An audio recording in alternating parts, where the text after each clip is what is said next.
नुकताच पहा 10वी आणि 12वीचा रिझल्ट लागलेला आहे आणि ही जी मुलं आहेत ती करिअरच्या एका विशिष्ट कॉर्नरला उभी आहेत. इथून पुढे त्यांना जास्त कॉन्सन्ट्रेशन देऊन अभ्यास करणं गरजेचं आहे. 10वीच्या मुलांना 12वी होण्यासाठी आणि 12वीच्या मुलांना व्यावसायिक कॉलेजमध्ये ॲडमिशन मिळण्यासाठी.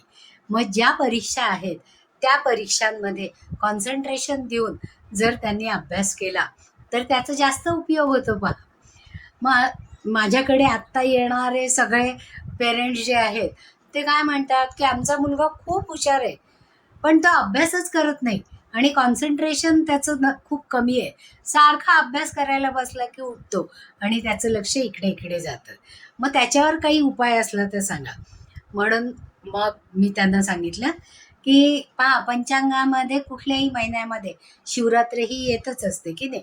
मग त्या शिवरात्रीला 5 बेलाची पानं, आपण बेलाची पानं ही फक्त शंकराला वाहतो, पण इथे मात्र मुलांना बलवर्धक आणि कॉन्सन्ट्रेशन होण्यासाठी आणि बुद्धिवर्धक म्हणून आपण ही बेलाची पानं हनुमानाच्या मंदिरामध्ये जाऊन हनुमानाच्या उजव्या पायावर एक बेलपत्र ठेवायचं, दुसरं पोटावर म्हणजे नाभीजवळ ठेवायचं, तिसरं हृदयावर ठेवायचं, चौथं तोंडावर ठेवायचं आणि 5वं डोक्यावर व्हायचं आणि मुलांना साष्टांग नमस्कार करायला सांगायचं आणि ते पायावर जे वाहिलेलं बेलपत्र आहे ते बेलपत्र मुलाला उचलायला सांगायचं आणि ते बेलपत्र घेऊन तो ज्या स्टडी टेबलवर बसून अभ्यास करतो तिथे ते ठेवून त्याला अभ्यास करायला सांगायचं.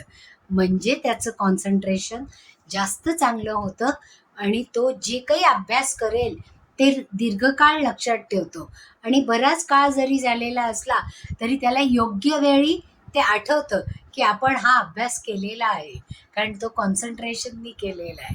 म्हणून त्यांना त्या त्या परीक्षांमध्ये तो केलेला अभ्यास योग्य वेळी आठवतो. म्हणून हे एकदाच करायचे पण मुलांना घेऊन जाऊन करायचे.